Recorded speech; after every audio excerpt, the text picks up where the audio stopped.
Okay, welcome back here. We've got Stephanie Hockman who here with us for a discussion on technical preparation, especially from a programmatic perspective. Stephanie is coming as the former program director of careers in business and finance at Amherst College, and we're excited to have you here, Stephanie. Thanks, Ben. It's great to be here. Awesome. Well, let's just jump into it.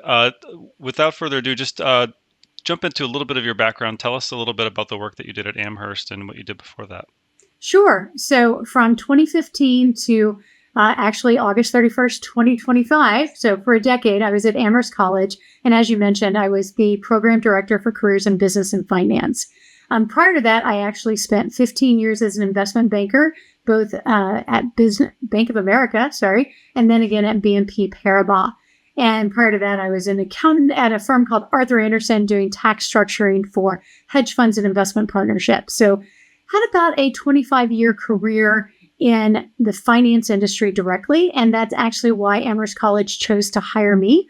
We actually launched the business and finance program, and they were wanting somebody with industry expertise to actually lead the initiative to build out that program.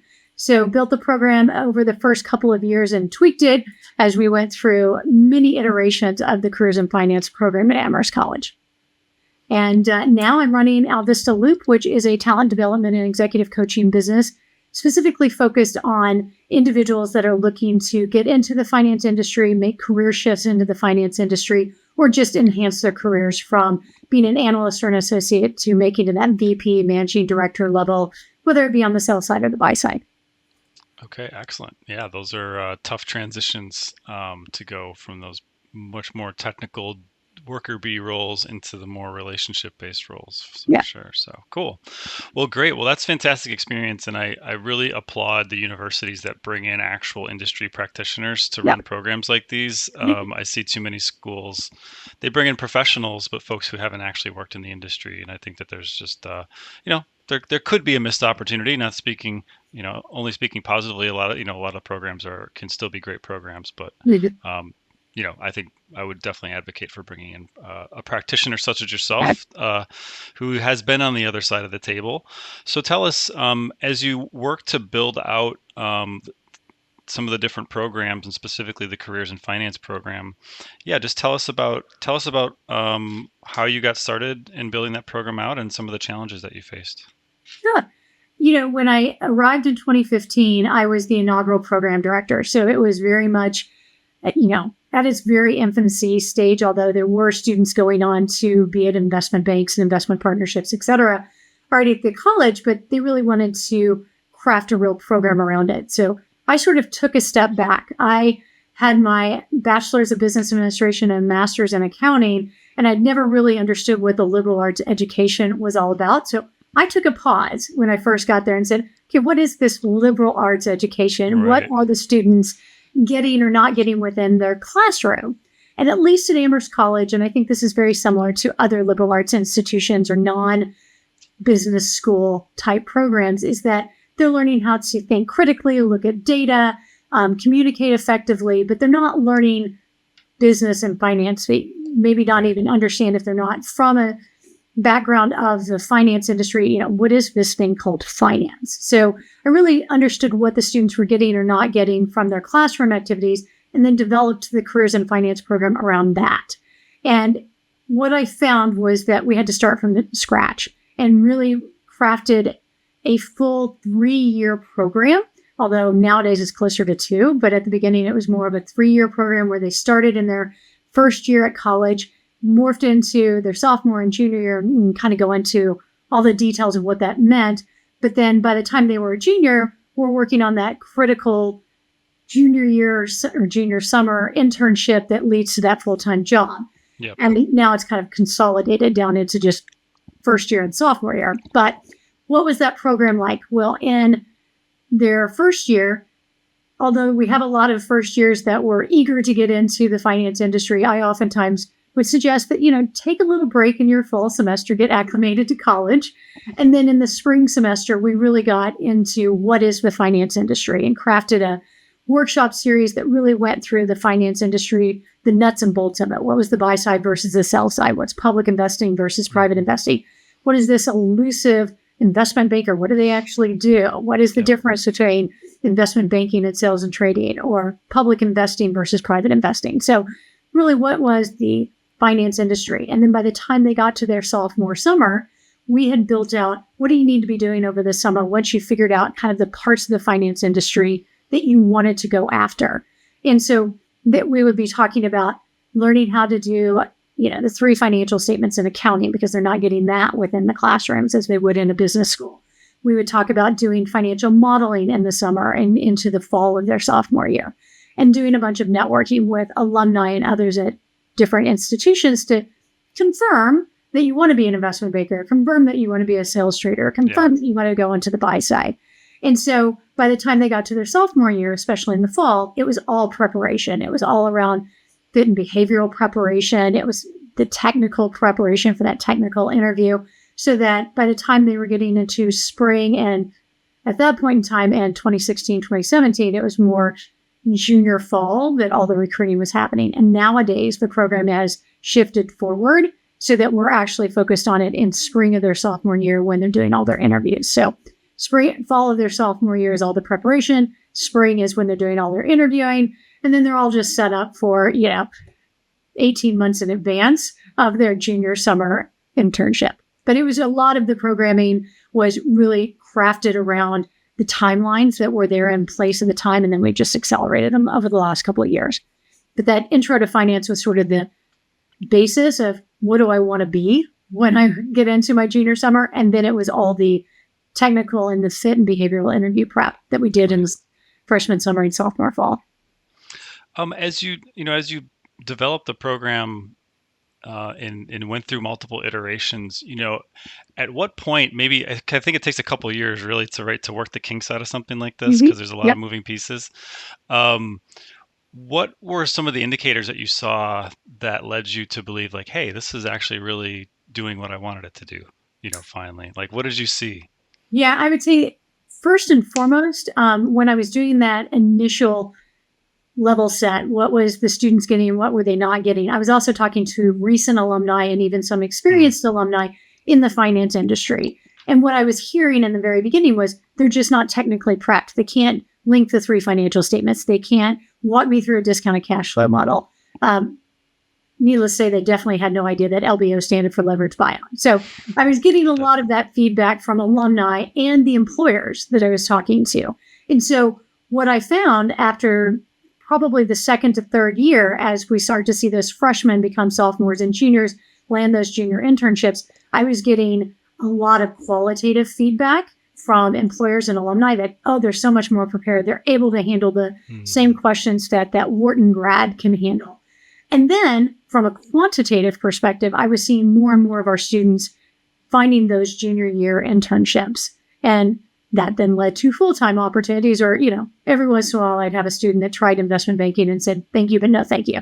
And so they always pivoted. But it was really that qualitative and quantitative data that I was seeing that really started to help me understand that what we were teaching was actually leading to an increase in our students. And, Amherst College, I can quantify and say, before I got here, it was probably 15% of the student population went into some form of finance. And as I left this year, we're closer to 25%. So it's a large increase. And partly that's, number of students interested in it. And partly it is, I think, the success of the interview process. Yeah. Well, yeah, there's an element you can't make someone be interested in it, but you can provide them a great program that they hear really good things about, and they know that it's a path to success, right? And that begets hopefully more success. No, well, congrats. That makes so much sense. And that you really get the feedback from where it matters. At the end of the day, it's about hearing the alums and the employers who are the ones in essence paying the bills, because at the end of the day, the students are selling their services, right? And who are the buyers? So those are the customers. And so that's your customer in a sense, right? And I would say employers were always telling me, we want to diversify where we're hiring from and not all the same schools. And they really wanted to get into a lot of liberal arts colleges simply because what they found was that liberal arts students would, have a steeper learning curve. For most of those students, it would take them 6 months to get up to speed, whereas a Wharton grad or, a business program like the University of Texas, they might get up to speed in 2 months, whereas a liberal arts grad 6 months, but they succeeded very much so in the upper levels of leadership because of their critical thinking and communication skills. And so all the program was doing was trying to shorten the learning curve and make it less steep for the Amherst College students. Yeah, absolutely. Well, it's meeting, serving a clear purpose, right? That creates value. But that's a good point. I think that is a benefit. I did not go to a liberal arts college, so I can't speak from experience, but it is I have heard similar things. You really do. They teach, instead of teaching you memorizing facts, right? You're teaching a thinking process and a executive functioning and critical thinking and these independent thought pieces, which are extremely valuable, I would argue, right, in so many different ways in your career long term. So it makes sense to me that you'd have a steeper curve coming up, but ultimately potentially a longer term, a higher ceiling potentially, if you will, on your career path. So, no, that's great. Well, so the technical prep, you got some feedback from the employers. We needed to go deeper on the technical prep, and so, yeah. Talk to us more. Tell me more about some of the technical pieces that you added and that you had folks spend time on, especially in that summer after freshman year summer or rising sophomore summer and into the first semester of sophomore year. Is that kind of the critical window to really do a lot of your prep? I think, especially right now it is, for the way the recruiting period is so expedited at this point in process. Right. So yes, let's focus mostly on freshman summer and summer after your freshman year or summer rising sophomore, and then the sophomore fall. And so when you think about how do you improve your ability to answer those technical questions, walk me through the 3 financial statements, the lovely $10 depreciation question that you would get, and the impacts on the different financial statements, to walk me through a discounted cash flow model, to different valuation methodologies. And so that was all a new language that students had to learn. And as I always explain to students, finance is the method by which capital is transferred from those who have it to those who need it. But the language of finance is accounting. And so at Amherst College, there are no accounting classes. So a lot of students were going to UMass Amherst or other places to take an accounting course. And what I found was that sure, they could absolutely go take another course, but they could also take online accounting courses, whether it be through Coursera or Udemy, or even Wall Street Prep has a great $39 accounting online boot camp that I think is a phenomenal course. Yeah. And so one thing that I tell first years going into their sophomore or the rising sophomore summer is take that accounting course on Wall Street Prep, spend the $39, take that, learn the 3 financial statements, and then go through and take a financial modeling course. And I think that's probably been the biggest analysis I did at Amherst College. So when I arrived at Amherst College, the career services director was sort of running the business of finance program that was just being started. And I think she had used Smith College used Wall Street Prep, so she was using Wall Street Prep at Amherst College. And so we had them my first fall there, and I went and sat in on a 2-day boot camp, a Saturday, Sunday, brought them in, and I sat in through the entire 2 days with 30 other students. And what I would say is, it was not very effective.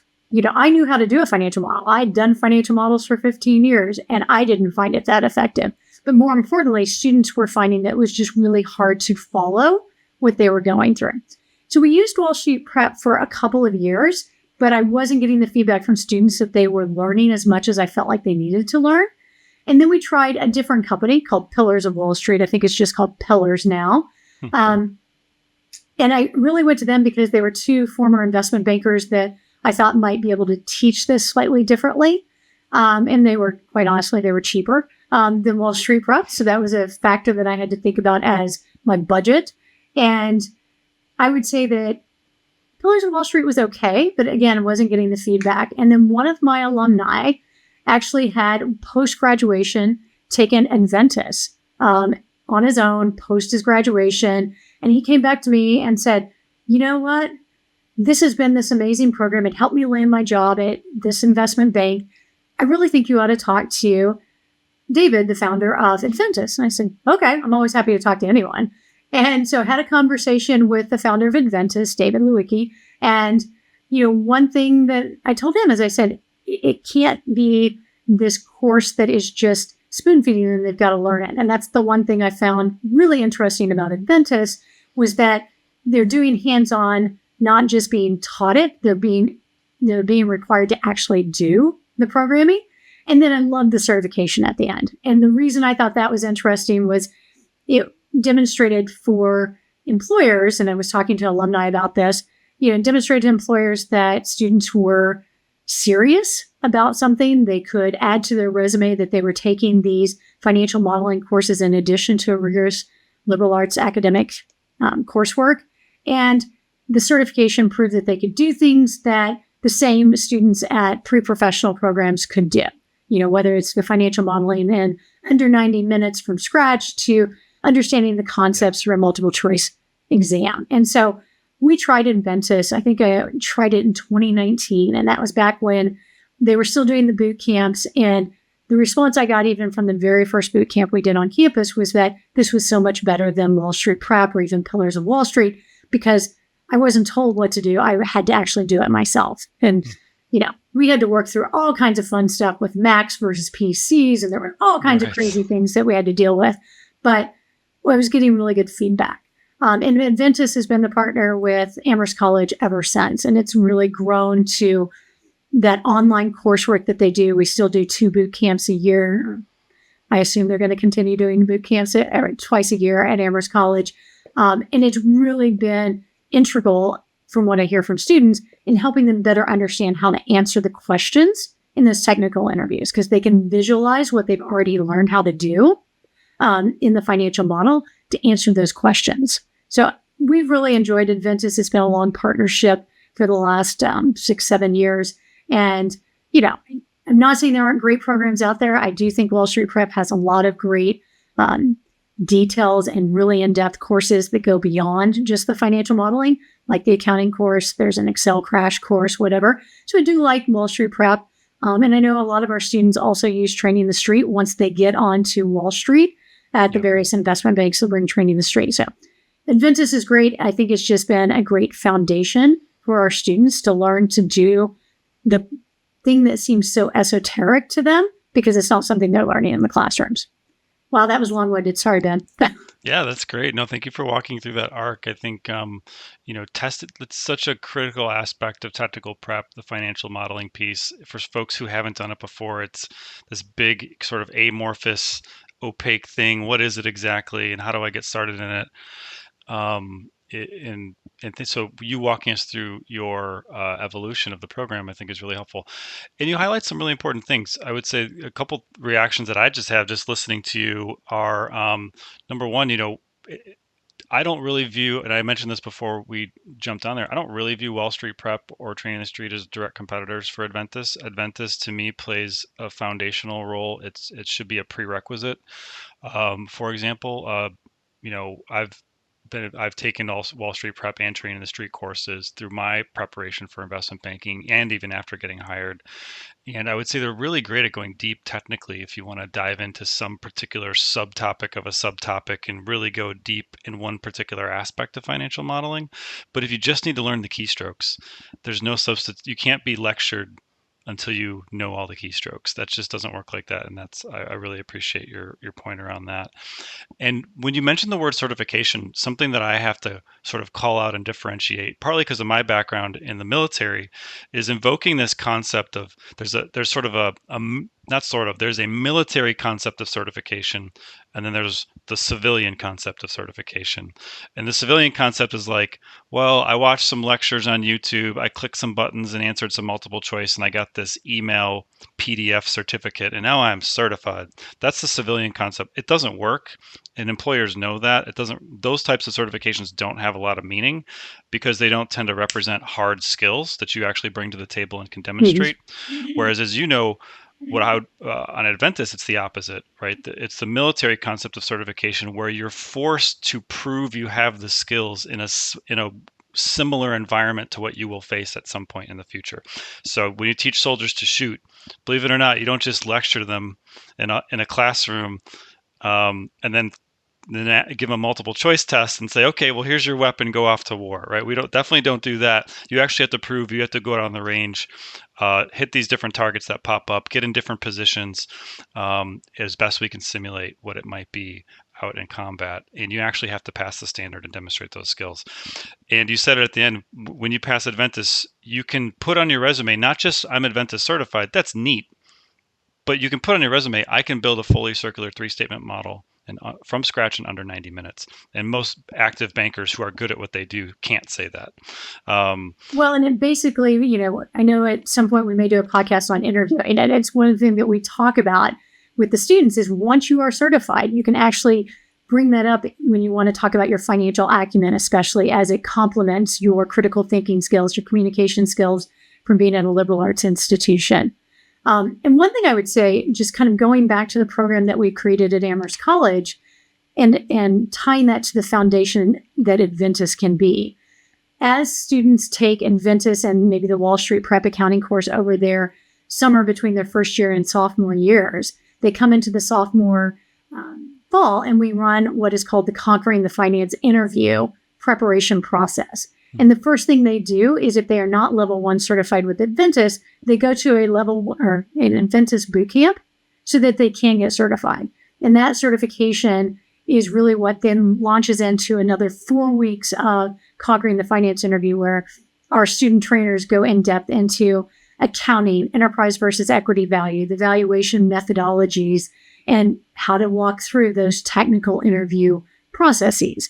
And what we have found, at least at Amherst College, is between discovering what part of the finance industry you want to be in, that intro to finance that they take in spring of their freshman year, going through Adventus and maybe a Wall Street Prep accounting crash course, and then taking the Conquering the Finance interview workshop series has led to them making, comments to me of, it just made the interview so easy and being able to get into those really hard questions like, walk me through unlevered free cash flows and things like that they wouldn't have otherwise known. They just feel like the students have said year over year over the last few years, the interview process has been so much easier because I've went through the process. And so I think Adventus is that foundation that we've just made sort of, it's part of the process, but they've got to actually do it in order to be able to answer the questions. And we've just found that's, made it much easier for the students. Yep. Well, it's well said. You put in the work up front and then it gets easier on the other side. Absolutely. No, that's great. And I think you have a lot of students who are motivated, but they maybe don't know exactly how or where to focus their energy. So I can see how valuable your program is. Well, I hope some of the folks that are listening are at liberal arts schools and are either maybe are aspiring club leaders, current club leaders, staff or faculty. As you think about that sort of person listening and looking to either create or improve their own finance interview and prep program, what sort of advice would you have for that person?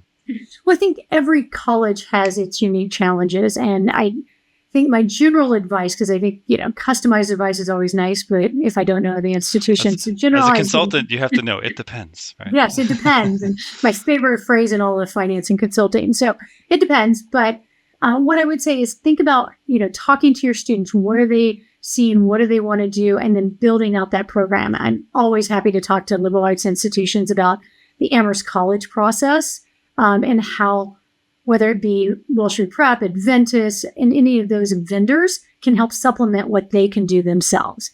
Right. So, kind of what we talked about, not every institution hires people with industry experience. And so a lot of times I've had conversations with my former counterparts at other liberal arts institutions. And it's really, don't try to teach financial modeling yourself if you've never done it. I mean, I know how to do a financial model and I didn't even want to teach it, right? So I found it was more cost-benefit analysis, doing a cost-benefit analysis. It made much more sense to bring in a vendor to help do that, just as you might bring in Handshake as a vendor to put all your job postings out there. So I think what I would tell most career services or faculty members that are trying to build out a pipeline of people into investment banks or into the finance industry is think about what your students need and then build around that. and build what you know, and what you don't know, supplement with vendors. Great strategy. That's, yeah, as they say, don't reinvent the wheel. I think building a program or even running a program that's already successful is enough work, let alone trying to build out every single individual module of the curriculum. That seems overwhelming. Well, and I was talking to a liberal arts institution that has an accounting class that they actually teach. It's not like Amherst College; it's slightly different. And I'm like, that's fantastic. You can build on that accounting program where you don't even have to bring in a vendor. You can actually take that course and then build on it. And I said, I would even work with the faculty member and said, instead of teaching debits and credits like Accounting 101, teach accounting from a 10K, 10Q perspective so that they understand how it's being utilized by the companies, because that will lead into the financial modeling. And so oftentimes even liberal arts institutions can tweak their curriculum a bit and actually further enhance their finance pipeline. Absolutely. Well, yeah, then you could get into some of the different majors and, if it's just economics, right, how does that fit in versus some of the other majors? Yeah, no, that's some really great points there. I think, and it's something, just a reminder out there, Adventist loves to partner with clubs and universities. They are absolutely, can offer a range of resources, not just financial modeling resources, but there's other interview prep resources that they can offer. So if you are a club leader or a staff member or someone interested in improving your program at your college, definitely reach out. There's a lot of things that we can do either at a very low cost or even no cost, just because Adventist thrives on helping undergrads and especially helping professionals dedicated to the success of undergrads. No, this is great. So, as you think back, I guess, as you look back, well, that's one question, and then as you look back, question: how did you ensure that your program was sustainable for the long haul? I guess what I've seen happen at universities, that's why it's a little different if you're a professional staff and you're there year in, year out, but definitely the student-run clubs face this challenge. But this concept of sustainability and keeping it going year to year, when there's so much turnover of the human capital, the people involved, how did you set the program up for long-term success from a sustainability perspective? Well, now that I've left Amherst College, hopefully it works since we put it in place. But it seems to be continuing on. We're in the fall, and I was actually on campus for a football game this last weekend and happened to run into a student who is head of the investment club. And he's talking about, what they've been doing and how they're going forward and moving the program along. And what I would say is it's built on this, what we call pay it forward mentality at Amherst College. And it was, I always had a finance intern, a student that would work with me, and we would then, hire the next person. And, it was this perpetual knowledge that was passed from student to student. And those students are working with other students. And I would say that that's one aspect of it, is students, at least at Amherst College, were always wanting to help the underclassmen work on getting into the finance industry. And partly it was, as they get to being an associate in an investment bank, or maybe they're over in a private equity firm, they want to be able to contribute to their employers, right? By saying, hey, there's this great pipeline out of Amherst College. We should hire more mammoths into the entity or the firm. And so I would say students were a big portion of that. And really working with organizations like the investment club or the investment banking club and saying, okay, make sure that your seniors are training your juniors and you're training the sophomores, and that there was that built-in perspective. And then I would say from a career services perspective, I created a standard operating procedures, right? Here is what the model looks like, and here's the way it's run, and here's the current timeline based on the current financial recruiting timeline. It just, it has adjusted over the last 5 to 7 years post-COVID. But what I would say is, there's this, I'd like to say cookie cutter process to it that I've just said, okay, here's the program and this is what's worked. Doesn't mean that we haven't changed it over time. The original Conquering the Finance interview started during COVID in 2020 and 2021 when we were teaching it all online. And so we went from Adventist being a boot camp to being online during COVID. We also took Conquering the Finance interview from being an in-person to being online. Now it's back to in-person. So I think, you obviously have to be adaptable to no matter what. But I think what I did was create all the good and bad. And Charles and what came out of it was a program that seems to work. And my successor hopefully will have a game plan in place that, I'm sure he or she will adapt it to changing needs of the finance industry and changing needs of the students. Absolutely. Well, it's okay to have a cookie cutter, but we just change the shape slightly of the cookie cutter each year, right? It gets a little bit, but we make it into a more interesting figure.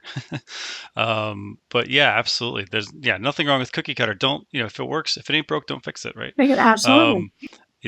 It's good. I used to call it getting on the conveyor belt. You've built the conveyor belt, basically. The students get on the conveyor belt. As long as they ride along and do everything that they're supposed to do according to the process, they're gonna succeed.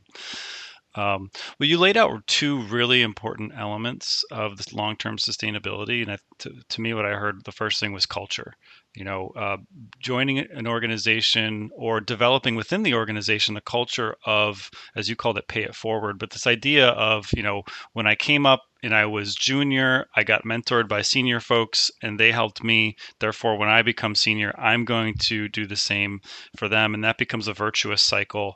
And really, really good things can happen. And that can absolutely set up the long-term sustainability.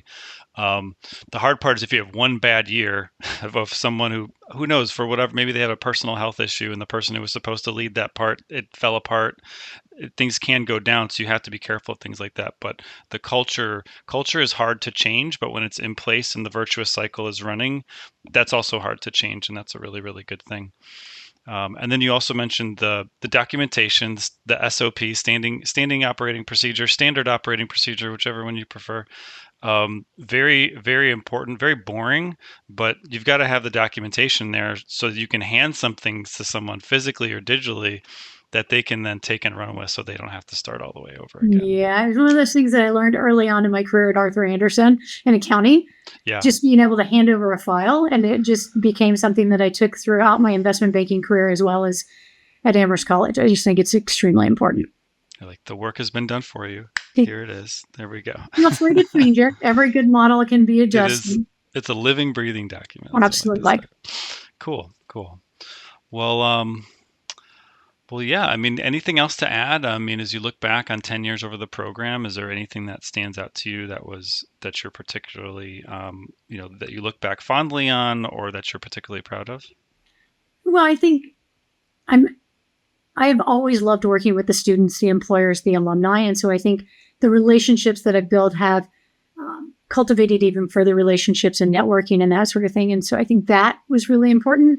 And one thing I will cherish from my 10 years at Amherst College, that I said to one of my students recently, our former students, the most important thing that I got out of my 10 years at Amherst College was when the light bulb would go on.